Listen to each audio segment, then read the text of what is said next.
Hello everyone. ఈరోజు నేను చేయబోయే రెసిపీ చింత చిగురు చికెన్ కర్రీ.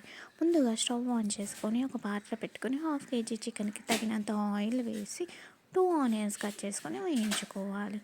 2 minutes వేగాక 4 పచ్చిమిర్చి కట్ చేసుకొని వేయించుకోవాలి. ఆనియన్స్ గోల్డ్ బ్రౌన్ కలర్ వచ్చేంత వరకు మధ్య మధ్యలో కలుపుకుంటూ ఈలోపు 1 కప్ చింత చిగురు వాష్ చేసుకొని మిక్సీ పట్టి పక్కన పెట్టుకోవాలి.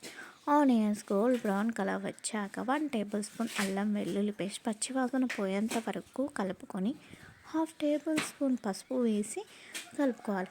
ఆ తర్వాత ముందుగా వాష్ చేసి పెట్టుకున్న చికెన్ని అందులో వేసి ఒక 5 minutes మగ్గనివ్వాలి. 5 minutes అయ్యాక 2 tablespoon సాల్ట్ వేసి మగ్గనివ్వాలి.